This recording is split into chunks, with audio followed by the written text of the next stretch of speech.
The next Sami Hyypiä, or a nice but ultimately bland option who'll struggle at the very highest level of European football? Just how good is Dean Huijsen? Backtracking. Cunha in the middle. Bellegarde away by Huijsen. Huijsen stands out as a highly proactive and intelligent defender, capable of making a real impact on the defensive end. His numbers alone paint the picture of a player who's constantly engaged. 10 defensive actions per game, a near 75% success rate in duels, 5 interceptions per match. So the figures highlight his ability to break up play, anticipate danger and impose himself physically. One of his greatest strengths, I'd say, is his positional awareness. Reads the game really well, reminiscent of Hyypiä, steps out of the defensive line at the perfect moment to intercept passes, disrupt opposition attacks before they gain momentum. Height and frame allows him to be dominant in defensive situations in the box, making crucial blocks, clearing crosses, using his body effectively to shield the ball. He's got this natural instinct to sense danger and adjust his positioning accordingly, which makes him a reliable presence at the back. And what's particularly impressive is his ability to engage in duels while maintaining control and composure. Someone who's not just a reactive defender, he's looking positionally, where's the best place for me to go in terms of closing down space, sharp in terms of anticipation. So overall, highly promising defensive talent, got that composure, physicality and tactical awareness.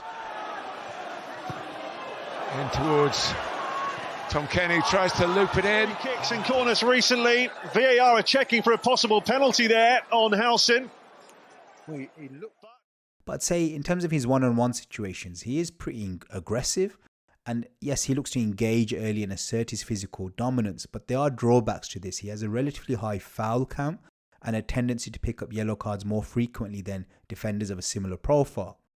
One of the key takeaways from his duels is that he's not the most agile or nimble defender, and that can make him quite vulnerable against quick technical attackers. Unlike someone like Van Dijk, who combines size with exceptional balance, timing, Huijsen can sometimes be a bit overzealous in his approach. Going himself. You've got to give it to him. He's willing to engage physically and put himself in a defensive battle. He's a brave trying to take them all on, maybe, but he has found Broadhead here. Particularly in terms of the timing. They proved that lessons have been learned. My slight concern is that how would he cope against elite, agile forwards, players like an Mbappe who excel at rapid changes of direction, explosive bursts of pace. Huijsen doesn't quite have that elite one-on-one IQ, balance or recovery agility to deal with that type of attacker flawlessly over 90 minutes at this moment in time.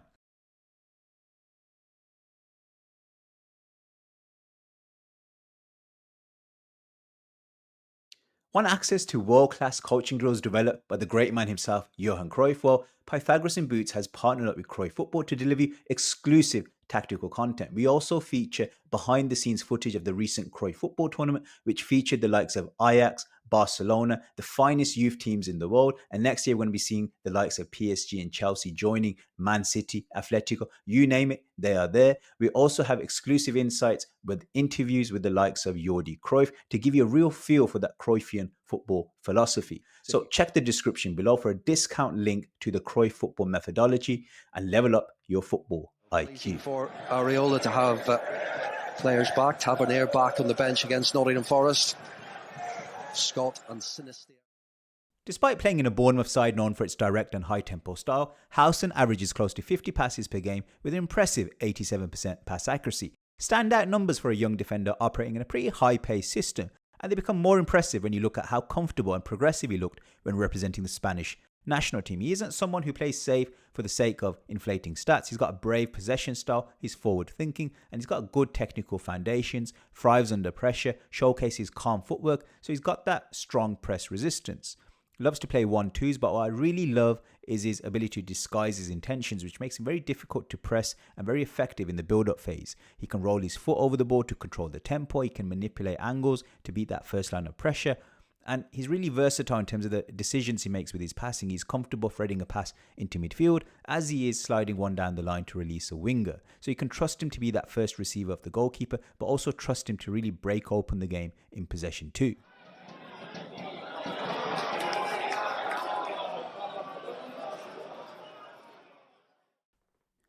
Statistically, there's only so much we can extract from Huijsen's dribbling numbers. His 100% success rate is likely a reflection of a low sample size rather than an indicator of volume, but when you watch him play, particularly in the Spanish national shirt, the story becomes much more compelling. Despite not attempting many dribbles per game, he's a high impact dribbler, someone who really carries the ball with purpose. He's incredibly two-footed, and that makes it difficult for defenders to show him one way because he can simply glide down the line or cut inside with equal threat. And for a player of his height, that ability to shift direction and move with such fluidity is rare.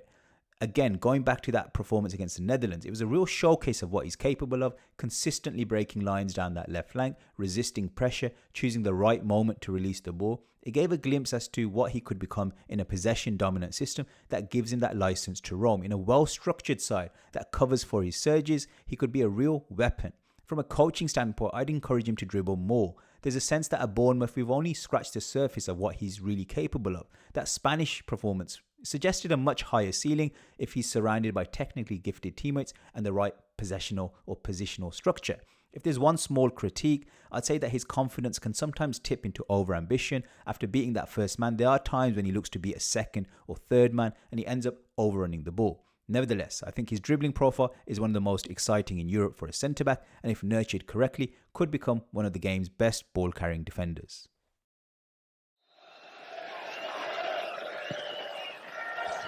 Huijsen is there and it's in! Huijsen is reasonably strong in aerial duels, boasting a 57% success rate, which is a solid figure for a centre-back. Active 2 in aerial duels, looking to contest 4.26 duels per game. So he's a combative player. He's a key presence in the air for Bournemouth. He's physically well equipped, 6'6", great height, great frame, which naturally gives him an advantage in aerial contests.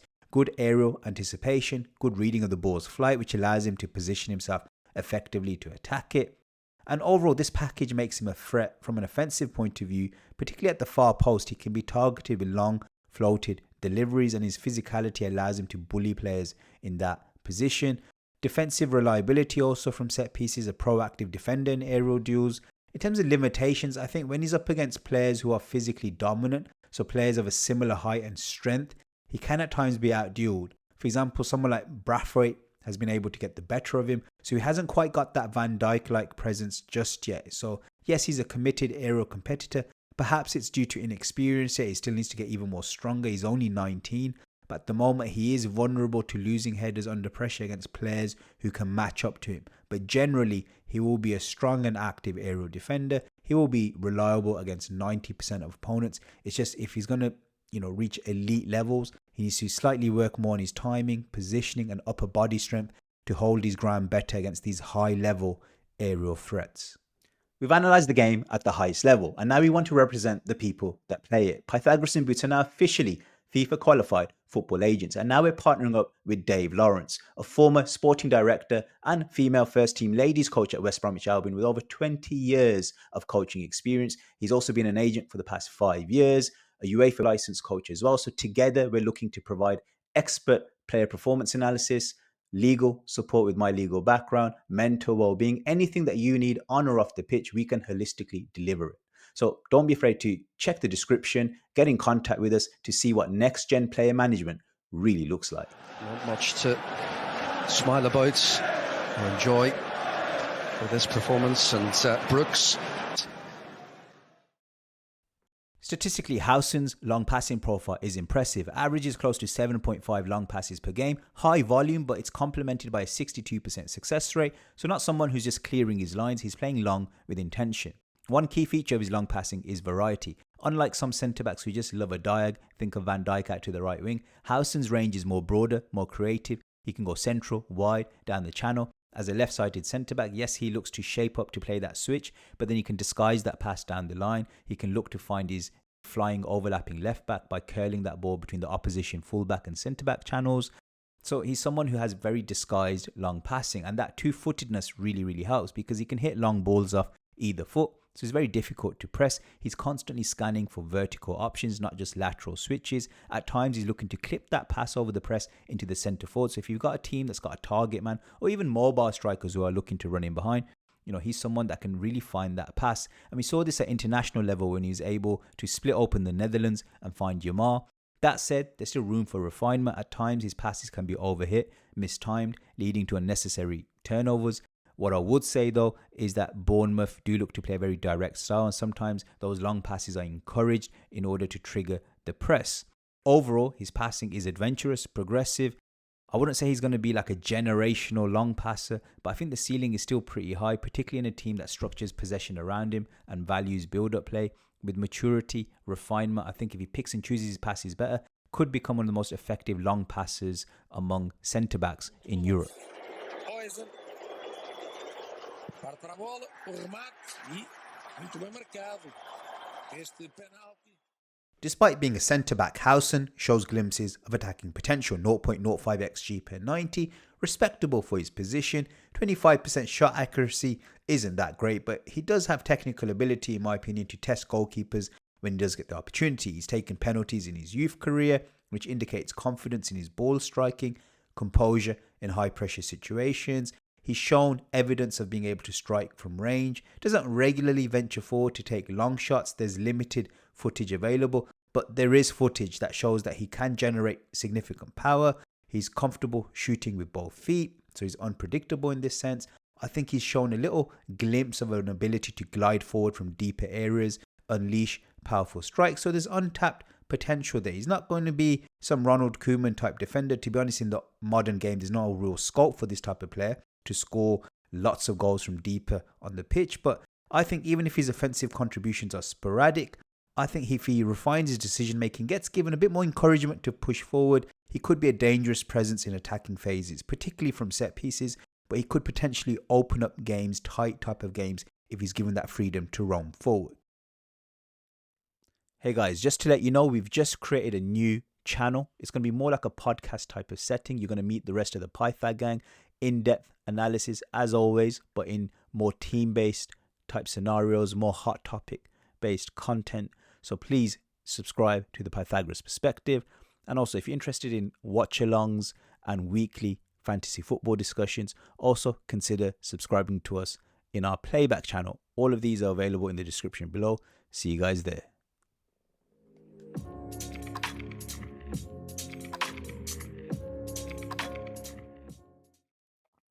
So the first thing we're going to look at is Bournemouth during the build-up phase. And as we can see, Huijsen is someone who's heavily involved in the initial build-up phase. If he does receive that ball quite deep, he's got that advantage of, if he is pressed from here, he can use his left foot and play it into Kerkez. If he's pressed onto his right foot, he's someone that can play it short if he needs to. But also what I love about him is this ability to progress the game, whip that pass out to the right back. It's not necessarily a lofted pass of, that's difficult to receive, but whipped with a bit of pace so that almost bypasses that press, and then it sends Bournemouth on the way, and they can really progress that game and play at a high tempo. So we've seen Huijsen's role in the build-up phase, but what is he like when Bournemouth have advanced territory? Is he an influential player in possession?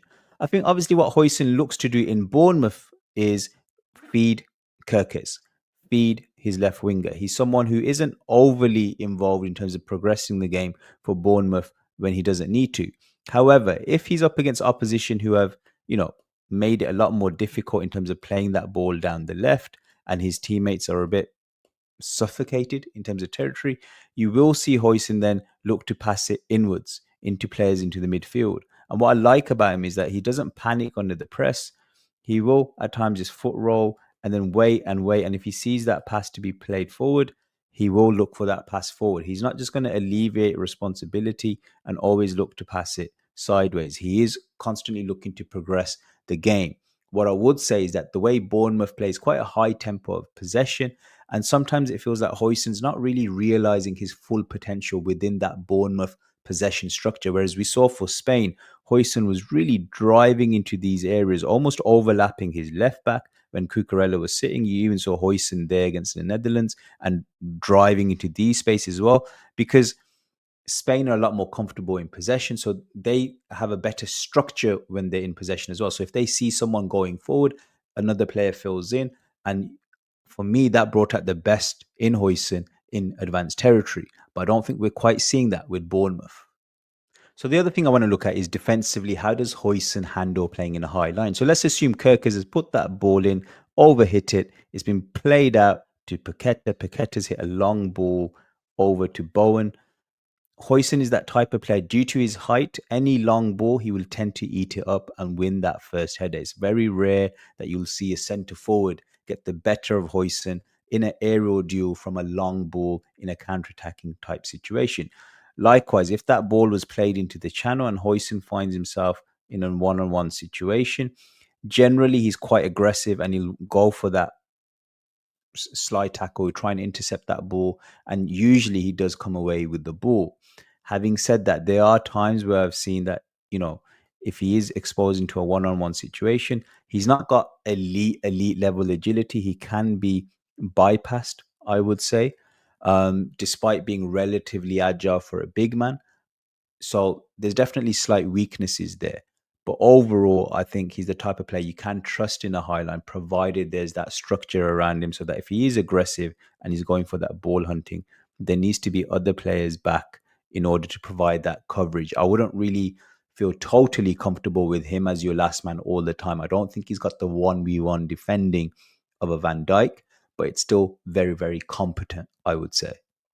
In terms of Huijsen in the deep block, for a guy who's 6'6", for me, I'm not utterly convinced by him. I think we saw in the recent game against West Ham, ball played into Bowen, and Bowen beat him to the header, and the ball was in the back of the net. And I think West Ham's first goal also showed vulnerabilities, I think, from Huijsen from an aerial perspective. I think he's someone who doesn't quite have that elite level aggression at this moment in time in terms of the aerial battle. I think sometimes he's over relying on his height to get him out of situations rather than really having that commitment and anger to win the ball at all costs and bully people with his height.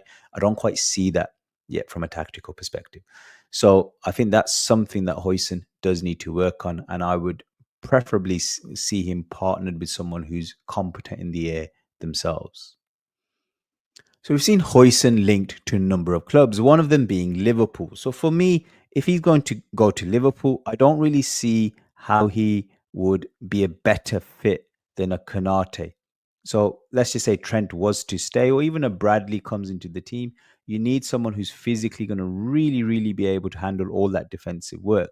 I think Huijsen would be competent, but I think Konate's pitch coverage, his strength, his physicality, I think personally Konate is a better option behind an attacking right back. I think where Huijsen could be interesting is that if Van Dijk was to leave, I'm not saying he's as good as Van Dijk, but I think in terms of profile, it's a similar enough player in terms of you've got quite a tall, physically dominant player, someone who's very comfortable on the ball. It is a drop off in terms of quality, truth be told, but in terms of tactical fit and profile, I think Huijsen could do a similar job to what Van Dijk does in terms of being able to play that ball out wide, being very comfortable in terms of linking up with the midfield. Someone who with Konate, with both of them quite tall, both of them quite relatively agile. So I think you'd have a modern day centre back pairing there. So I think Huijsen could be a good replacement for a Van Dijk from a tactical perspective. But in terms of leadership, in terms of 1v1 ability, there would be a drop off. The other team I've seen Huijsen linked to is Barcelona. I think if he was to go to Barcelona, I think he's absolutely an upgrade on Inigo Martinez. I think the fact that he plays with Kubasi at international level, that could be a pairing that you see for the next decade for club and country. I think obviously Balde would love to get forward and attack, and Huijsen would have a lot of defending to do. He's going to get less protection than a Kubasi. But what I would say is that you could even have them the other way around, because I think both of them are quite two-footed. Both of them are very comfortable on the ball. So I don't think it's a problem to have one at right centre-back or one at left centre-back. Either or could still work.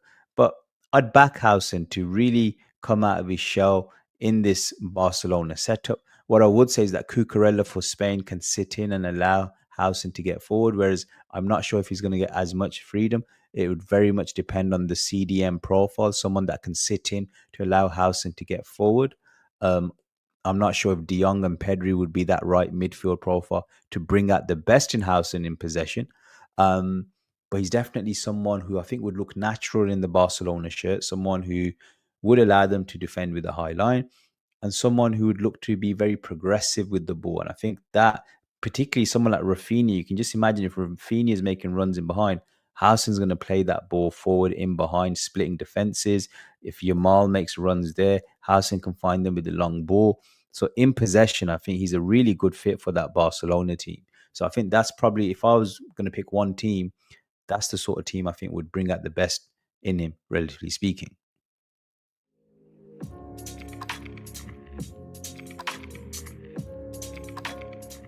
In conclusion, I think Howson is a player who's very, very comfortable on the ball. I think to bring out the best in him in terms of his career and hit his ceiling, it needs to be a team that's very reminiscent of what we saw with Spain, a team that's very comfortable in possession, but also direct in terms of its forwards, someone that can, people that can latch on to Howson's long lofted through balls. I think from a defensive perspective, there's definitely some flaws. I don't think he's an elite 1v1 defender. I don't think he's terribly impressive in a low block situation despite his height. But overall, it feels like a very solid player who seems to be good at a lot of things with few weaknesses. Those weaknesses will only really be exposed by very, very good players. So I think as long as he's with a partner that's better than him and truly, truly elite, I think he'd be a very competent secondary defender to have in even a world class side. I think Bournemouth, we've seen glimpses of his potential, but for me, when I saw him play for Spain, it really opened my eyes up to think, bloody hell, he's got a lot of gifts in possession. He's someone who could be very, very progressive. Just needs to believe in himself, be given that confidence and that license to express himself with the ball, and you'll have a very, very competent ball playing defender. Anyway, guys, hope you enjoyed that video. Please like, share, and subscribe, and see you guys again next time.